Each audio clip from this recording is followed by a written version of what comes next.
दिन संबंधी व्रत। अग्निदेव कहते हैं, वशिष्ठ, अब मैं दिवस संबंधी व्रतों का वर्णन करता हूं।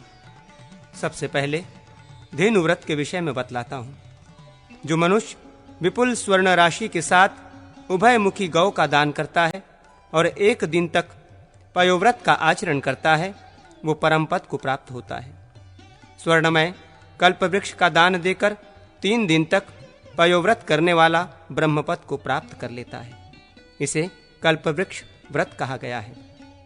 20 पल से अधिक स्वर्ण की पृथ्वी का निर्माण करा के दान दें और 1 दिन पयोव्रत का अनुष्ठान करें। केवल दिन में व्रत रखने से मनुष्य रुद्रलोक को प्राप्त होता है। जो प्रत्येक पक्ष की 3 रात्रियों में एक भूत व्रत रखता है, वो दिन में निराहार रहकर त्रिरात्र व्रत करने वाला मनुष्य विपुल धन प्राप्त करता है। प्रत्येक मास में 3 एक भुक्त नक्त वाला व्रत करने वाला गणपति के सायुज्य को प्राप्त होता है।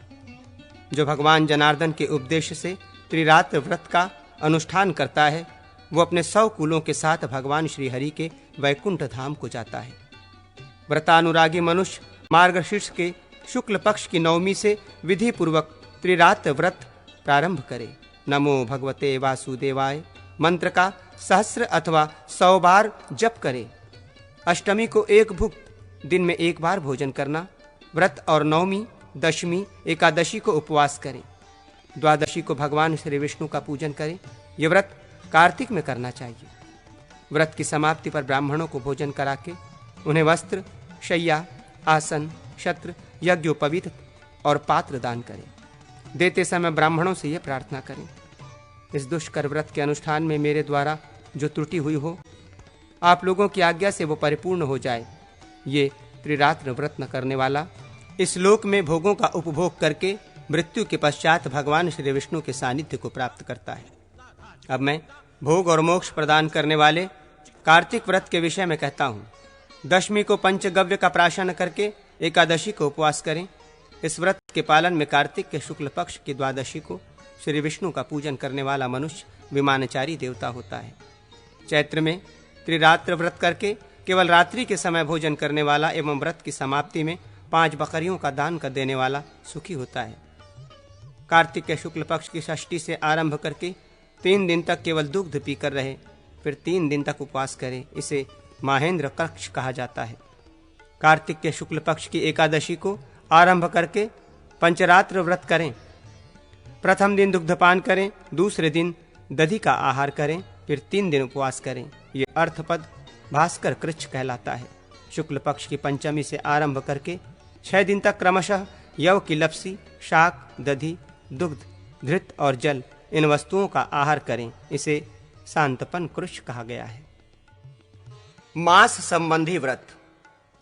अग्निदेव कहते हैं, मुनिश्रेष्ठ, अब मैं मास व्रतों का वर्णन करूंगा जो भोग और मोक्ष प्रदान करने वाले हैं। आषाढ़ से प्रारंभ होने वाले चातुर्मास्य में अभंग, मालिश और उबटन का त्याग करें। इससे मनुष्य उत्तम बुद्धि प्राप्त करता है।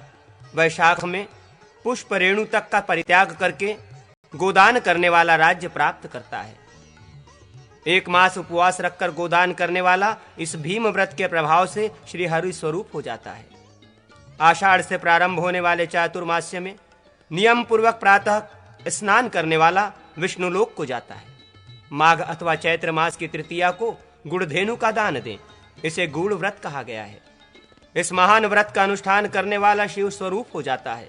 मार्गशीर्ष आदि मासों में नक्त व्रत, रात्रि में 1 बार भोजन करने वाला विष्णुलोक का अधिकारी होता है। एक भुक्त व्रत का पालन करने वाला उसी प्रकार पृथक रूप से द्वादशी व्रत का भी पालन करे। फल व्रत करने वाला चातुर्मास्य में फलों का त्याग करके उसका दान करे। श्रावण से प्रारंभ होने वाले चातुर्मास्य में व्रतों के अनुष्ठान से व्रतकर्ता सब कुछ प्राप्त कर लेता है। चातुर्मास्य व्रतों का इस प्रकार विधान करें। आषाढ़ के शुक्ल पक्ष की एकादशी को उपवास रखें। प्रायः आषाढ़ में प्राप्त होने वाली कर्क संक्रांति में श्री हरि का पूजन करें और कहें, भगवान, मैंने आपके सम्मुख ये व्रत ग्रहण किया है। केशव, आपकी प्रसन्नता से इसकी निर्विघ्न सिद्धि हो। देवाधिदेव जनार्दन, यदि इस व्रत के ग्रहण के अनंतर इसकी अपूर्णता में मेरी मृत्यु हो जाए तो आपकी कृपा प्रसाद से व्रत संपूर्ण हो। व्रत करने वाला द्विज, मांस आदि निषिद्ध वस्तुओं को और तेल का त्याग करके श्री हरि का यजन करे। एक दिन के अंतर से उपवास रखकर त्रिरात्र व्रत करने वाला विष्णुलोक को प्राप्त होता है। चांद्रायण व्रत करने वाला विष्णुलोक का और मौन व्रत करने वाला मोक्ष का अधिकारी होता है। प्राजापत्य व्रत करने वाला स्वर्गलोक को जाता है। सत्तु और यव का भक्षण करके, दुग्ध आदि का आहार करके तथा पंचगव्य एवं जल पीकर कृच्छ व्रतों का अनुष्ठान करने वाला स्वर्ग को प्राप्त होता है। शाक, मूल और फल के आहार पूर्वक कृच्छ व्रत करने वाला मनुष्य वैकुंठ को जाता है। मांस और रस का परित्याग करके जौ का भोजन करने वाला श्रीहरि के सानिध्य को प्राप्त करता है। अब मैं कौमुद व्रत का वर्णन करूंगा। आश्विन के शुक्ल पक्ष की एकादशी को उपवास रखें। द्वादशी को श्री विष्णु के अंगों में चंदनादि का अनुलेपन करके कमल और उत्पल आदि व पुष्पों से उनका पूजन करें। तदनंतर तिल तैल से परिपूर्ण दीपक और धृत सिद्ध पकवान का नैवेद्य समर्पित करें। श्री विष्णु को मालती पुष्पों की माला भी निवेदन करें। ओम नमो वासुदेवाय, इस मंत्र से व्रत का विसर्जन करें। इस प्रकार कौमुद व्रत का अनुष्ठान करने वाला धर्म, अर्थ, काम और मोक्ष चारों पुरुषार्थों को हस्तगत कर लेता है। मासोपवास व्रत करने वाला श्री विष्णु का पूजन करके सब कुछ प्राप्त कर लेता है। ऋतु, वर्ष, मास, संक्रांति आदि विभिन्न व्रतों का वर्णन। अग्निदेव कहते हैं, वशिष्ठ, अब मैं आपके सम्मुख ऋतु संबंधी व्रतों का वर्णन करता हूं, जो भोग और मोक्ष को सुलभ करने वाले हैं। जो वर्षा, शरद, हेमंत और शिशिर ऋतु में ईंधन का दान करता है एवं व्रतांत में धृतधेनु का दान करता है, वो अग्निव्रत का पालन करने वाला मनुष्य दूसरे जन्म में ब्राह्मण होता है। जो 1 मास तक संध्या के समय मौन रहकर मासांत में ब्राह्मण को धृतकुंभ, तिल, घंटा और वस्त्र देता है, वो सारस्वत व्रत करने वाला मनुष्य सुख का उपभोग करता है। 1 वर्ष तक पंचामृत से स्नान करके गोदान करने वाला राजा होता है। चैत्र की एकादशी को नक्तभुक्त व्रत करके चैत्र के समाप्त होने पर विष्णु भक्त ब्राह्मण को स्वर्णमयी विष्णु प्रतिमा का दान करे। इस विष्णु संबंधी उत्तम व्रत का पालन करने वाला विष्णु पद को प्राप्त करता है।